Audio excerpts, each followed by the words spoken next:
Estimados y estimadas alumnos y alumnas, espero sigan teniendo un muy buen día. En la sesión de hoy vamos a desarrollar el tema de migraciones y desafíos, el impacto de las migraciones correspondiente a la primera clase de este segundo semestre, y el objetivo concreto es analizar el impacto migratorio en las sociedades de origen como las de destino. Aclaro que este tema, junto al anterior, van a ser considerados para la primera calificación, es decir, la primera nota al libro de este segundo semestre. Detalles, aclaraciones y otras instrucciones yo las voy a dar en el contexto de las tutorías y sesiones. Les invito, por tanto, para que participen en caso de que no lo hayan hecho y que continúen participando de ella a quienes sí lo han hecho de manera sistemática. Del mismo modo, también se subirán instrucciones escritas en la plataforma con todos los detalles, instrucciones y plazos, etc.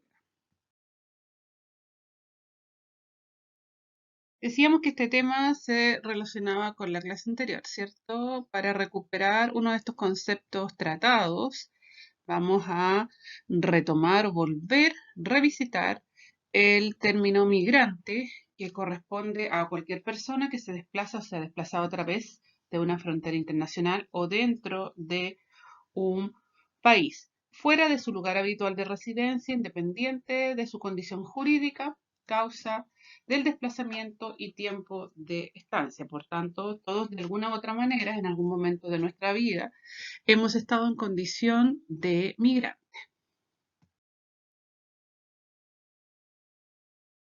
Procesos migracionales conllevan una serie de consecuencias, de repercusiones o de efectos que afectan tanto a la sociedad emisora, es decir, a quien expulsa a una persona, es decir, a quien provoca o genera un emigrante, como el cambio demográfico, las remesas, la pérdida de fuerza laboral, y la sociedad receptora, evidentemente quien recibe en este caso a una persona, perdón, en situación de inmigración, y que también ve consecuencias en términos de multiculturalidad, xenofobia, cambio demográfico y crecimiento económico. Cada una de estas ideas y de estos efectos que los vamos a ver en detalle a continuación, por eso acá no los precisamos, solo los presentamos.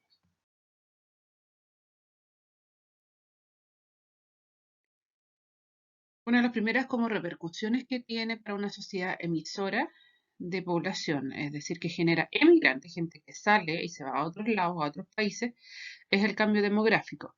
Esta palabra, que a lo mejor a muchos no les suena mucho, es o está relacionada con la estructura de la población. O sea, es un área de la geografía humana que se encarga como de estudiar desde el punto de vista de las estadísticas, tablas, datos, porcentajes, etcétera, variables, todo lo que tiene que ver con género, edad, distribución, procesos evolutivos, tasas de mortalidad, tasas de natalidad, etc. Y de acuerdo a ello, a lo que acabamos de señalar, ¿ya? Acá se llega, digamos, a concluir que la mayoría de la gente que sale, por tanto que migra, tiende a ser bastante joven y en edades potencialmente reproductivas. Entonces, las sociedades que dejan atrás envejecen, ¿ya? Al quedar, dice, predominantemente personas de mayor edad en ella y se genera un cambio, por tanto, en la estructura demográfica de esta población. Lo mismo, en este caso, por tanto, a consecuencia de lo anterior, genera un aumento en las tasas de mortalidad y una disminución en las tasas de natalidad, porque casi no hay generaciones de recambio, porque esos niños o niñas que debieron haber nacido ahí terminan naciendo en las sociedades que acogen a sus padres, ¿cierto? Y también en algunas sociedades hay un fenómeno que implica un desequilibrio en términos de la estructura de género o de sexo, como se decía tradicionalmente, porque en la mayoría de los casos, por temas laborales, ¿cierto? Suelen emigrar más hombres que mujeres. Esto se veía mucho, incluso internamente en el caso de Chile, en el norte minero, donde hay zonas, ¿ya? Con el caso de Calamo, lo que anteriormente era Chuquicamata, áreas predominantemente mineras que tradicionalmente estaban sobrepobladas de personas de género masculino. Hoy día la cosa se ha ido equilibrando, obviamente, porque partieron siendo a lo mejor campamentos mineros que han ido creciendo y se han transformado en verdaderas ciudades y espacios de desarrollo de la familia completa, pero originalmente eso no era así y eso también genera un desequilibrio. Otro efecto o repercusión es el envío de las remesas, que obviamente son aportes en dinero que se hacen periódicamente o mensualmente o cada cierto tiempo y que está representado por los dineros que mandan o envían a las respectivas familias, las personas que emigraron o salieron del país. En algunos casos termina transformándose como en el único ingreso de ese grupo familiar, así que es sumamente determinante. Y la magnitud de estos envíos ha ido en aumento, el volumen o las cantidades han ido en aumento, obviamente, en el caso de Chile, pero acá damos el ejemplo de otro país latinoamericano, como México, y en términos de las estadísticas, señala que las remesas, en este caso, vienen a representar el 2% de su Producto Interno Bruto, que es lo que significa esta sigla PIB, Producto Interno Bruto. ¿Qué es el Producto Interno Bruto? Es todo lo que se traduce en dólares, en dinero, en términos de los ingresos de lo que produce un país en un año determinado. Entonces, del 100% de los ingresos que tiene México en un año en particular, el 2% corresponden, por tanto, a remesas.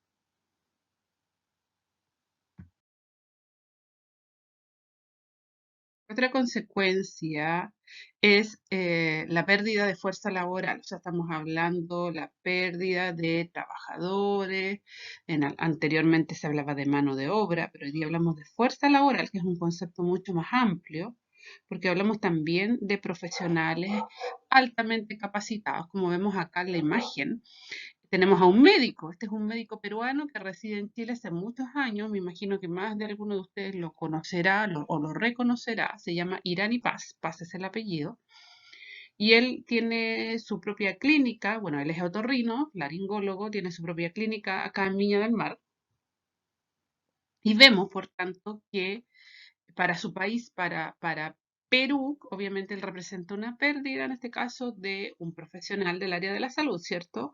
Que son altamente requeridos y demandados. Eh, por tanto, la idea es que ustedes entiendan que los procesos migracionales no solamente son el reflejo de migración de personas que tienen bajos niveles de escolaridad, sino que también vemos otra cara de la migración al identificar profesionales que tienen muchos años de estudio, están altamente especializados y son absolutamente exitosos en sus respectivos oficios o profesiones. Ahora, la otra imagen obviamente es la contraparte de lo que yo acabo de señalar, que vendría a ser como, en este caso, fuerza de trabajo menos calificada, que es la que más representa este proceso migratorio, ¿cierto? Y evidentemente hay algunos sectores económicos que son los que se ven como más afectados, por tanto, vendrían como también a desincentivar el crecimiento económico, como la pérdida de fuerza laboral en algunas áreas determinadas. Ahora nos vamos a las sociedades receptoras. ¿Cuáles son como estas consecuencias? La primera es la multiculturalidad, lo vemos también acá en Chile, cuando nosotros vemos culturas, etnias, razas, religiones distintas, ¿cierto?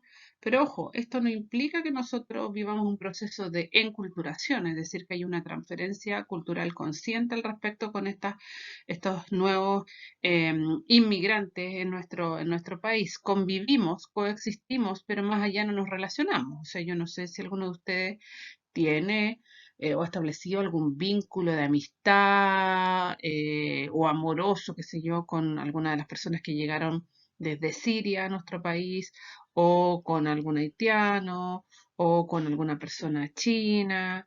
Entonces, la idea de la multiculturalidad implica una coexistencia, ¿cierto? Una convivencia, pero no más allá el establecimiento de vínculos más profundos.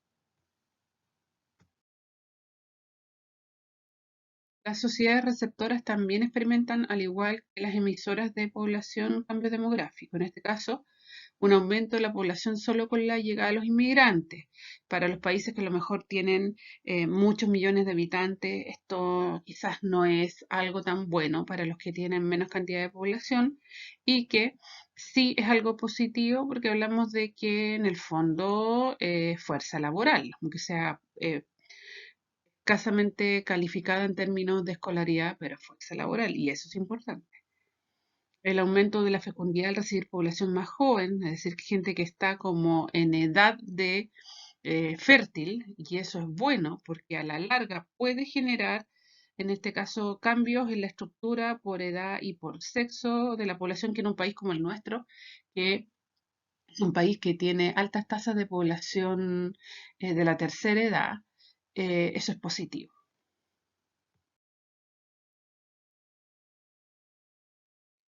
Fíjese que es más positivo que negativo el efecto que tiene la recepción de inmigrantes en el país que los acoge. Y básicamente, ¿por qué? Porque contribuyen estas personas a elevar la producción del país receptor, incrementar el potencial de fuerza de trabajo que está disponible y que muchas veces se puede incluso desempeñar en áreas en que los originales de un país o no quieren, o etcétera, u otras razones. Y también se aprovecha el capital humano de los migrantes, producto de la educación y la experiencia laboral que adquirieron en su lugar de origen. Entonces, acá en la imagen, por ejemplo, vemos a un profesor de origen haitiano que está haciendo clases en un colegio con un proyecto de integración donde hay chicos de origen chileno propiamente tal y otros haitianos y por tanto él está como realizando la traducción de una clase en castellano al creole. Y eso es súper importante porque es inclusivo, o sea, no es exclusivamente para los haitianos, sino que también para los niños chilenos. Entonces, esto también habla de las nuevas, el nuevo como perfil de esta sociedad en este sentido. Claramente no todo puede ser positivo. Hay consecuencias que son sumamente cuestionables desde el punto de vista moral, ético, valórico, etcétera, como lo son la xenofobia y el racismo, términos que muchas veces se confunden, pero que acabamos de explicar de manera individual.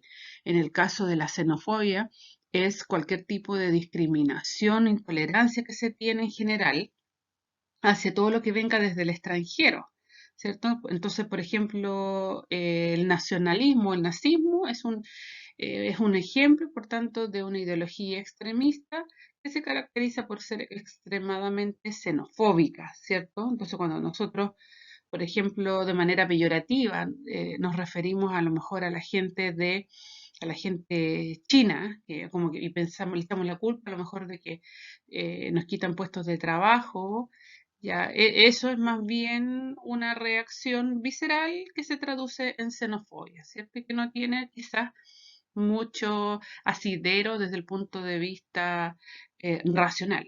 Y el otro término que es más fácil de identificar el racismo concretamente se basa, digamos, en lo que se ve por fuera, que es lo más evidente, que tiene que ver con como nuestra raza, el tema de la pigmentación, ¿cierto?, de la piel, y que por tanto donde más se evidencia es en este caso hacia la gente de raza negra, pero no son los únicos que son víctimas de esta intolerancia que se transforma en niveles de agresividad extremo y que hasta han terminado con casos de personas asesinadas, ¿cierto? Que todo es lo que hemos visto en las noticias en el último tiempo, sobre todo en Estados Unidos. Otra de las novedades de este video clase grabada y de este PPT es que incluye un documento y un cuadro comparativo que nosotros vamos a trabajar en las próximas sesiones de tutoría y que también vamos a utilizar, chicos, como material para extraer preguntas para la evaluación que se viene, ¿ya? Así que ojo ahí y ojo sobre todo con los conceptos que se presentan a continuación. Ahí les hice como una especie de spoiler, ¿ya? Este texto ustedes lo van a leer solitos ahora en sus hogares. Lo vamos a trabajar y analizar dentro de las tutorías por un tema de tiempo, ¿ya? Y como a modo de spoiler, ojo con los términos que están marcados con negrita, que esos son los que son lo fundamental dentro de este documento. Para ayudarlos en la comprensión del mismo documento, perdón, se presenta un cuadro comparativo que les separa estos tres conceptos, multicultural, pluricultural, intercultural, que son similares, pero evidentemente no son lo mismo, ¿cierto? Y se presenta acá un criterio de comparación. La idea es que ustedes llenen por lo menos tres más. ¿Qué es esto del criterio que está planteado acá? El criterio es como un indicador, yo señalo, doy una idea, un título de qué es lo que estoy comparando en cada uno de estos tres conceptos. Entiendo que se puede hacer un poco difícil, ¿cierto? Por eso es que acá se les planteó un ejemplo que es el de convivencia respetuosa. ¿Cómo se da cuando nosotros hablamos de lo multicultural, de lo pluricultural, de lo intercultural? ¿Cómo yo puedo visualizar esa convivencia respetuosa? Si es que se da, no se da, ¿ya? O se da muy bien, etcétera, ¿ya? Eso. A modo de cierre, recordemos que los procesos migracionales conllevan una serie de consecuencias o de efectos. Como vimos anteriormente, estos pueden ser positivos, negativos, incluso neutros. Dichas repercusiones, que es lo mismo que hablar de efectos, chicos, es lo mismo que hablar de consecuencias, son experimentadas tanto por las sociedades emisoras. Emisoras significa en este caso que generan emigrantes, como por ejemplo la pérdida de la fuerza laboral, que quizás es una de las más negativas, ¿cierto? Como para las receptoras, es decir, las que reciben a los inmigrantes. Y el caso de la xenofobia, del racismo, que son ejemplos de estos máximos niveles de intolerancia. Y la aclaración respecto a la actividad de profundización se trabajará en las tutorías, por tanto en esta instancia se detallarán las instrucciones de la misma que yo ya expliqué anteriormente y que voy a reforzar dentro de las tutorías. ¿Ya? Muy bien, en esta ocasión nosotros no vamos a subir una guía, a diferencia de las veces anteriores, porque vamos a tener otro tipo de evaluación tema que también voy a explicar en las sesiones o futuras tutorías. Hasta una próxima oportunidad.